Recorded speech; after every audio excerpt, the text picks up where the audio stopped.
we've looked at how you might go about training the lower back sort of loosely, but what we'll try and do is tie it in and make it a little bit more specific, because we've sort of obviously talked about it. We've talked about dosage, we've talked about posture and technique and things like that, but what we'll start to do now is just sort of pull that in. So if we go back to the current idea, which is the bodybuilding type thing where we isolate the muscles off.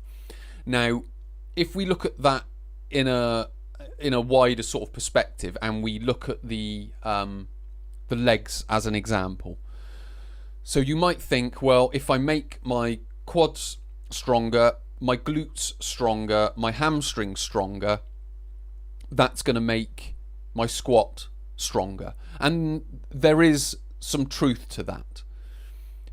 But what we have to understand is that a squat is done best when the right muscle times at the right time, if that makes sense.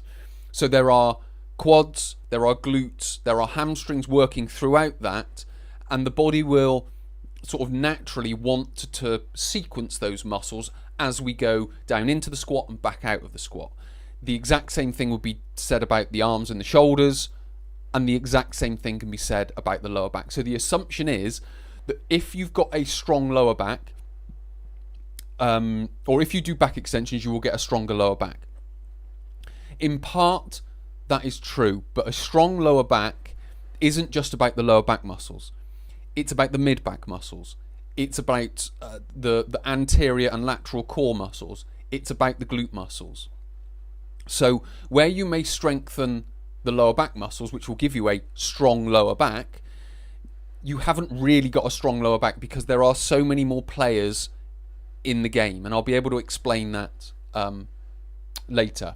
Now again, if you were to strengthen the lower back with back extensions, and then do some mid-back extensions, and then do some sort of glute bridges or whatever, then again there's an assumption there that, well, I'm making them all strong, therefore they're all going to work together.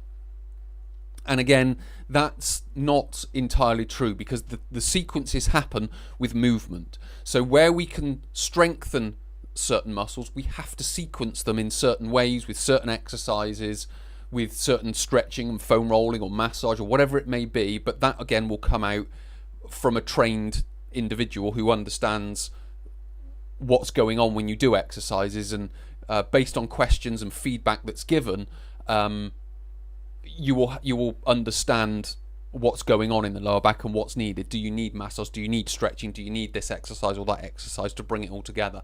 So again, the assumption is that strong individual muscles it will just all come together and it'll all be fine. So I can just train all my individual muscles and keep them strong.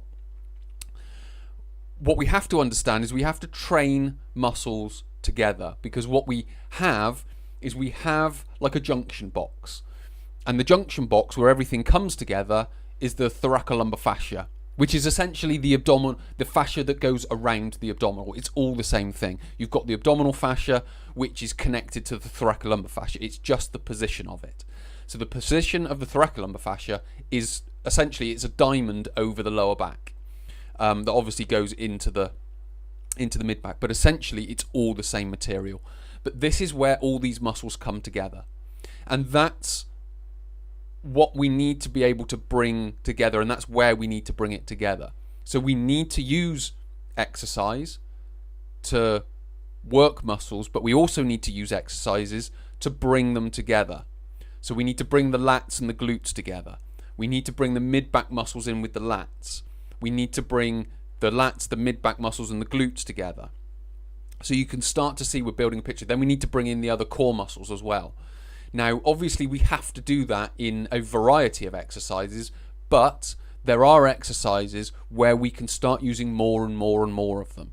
So, again, if we've got a healthy lower back, then there may be some argument for using a back extension. But as I mentioned, the motion of that is a mechanism for injuries. So again, it's not necessary. There are other exercises that can do its job.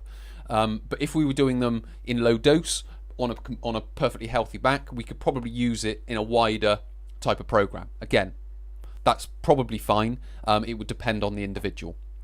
But so what we need to understand is we need to bring these muscles together. So what we'll do in the next part is we'll start looking at more about people who should be doing it and people who could be doing it and people who probably shouldn't be doing it.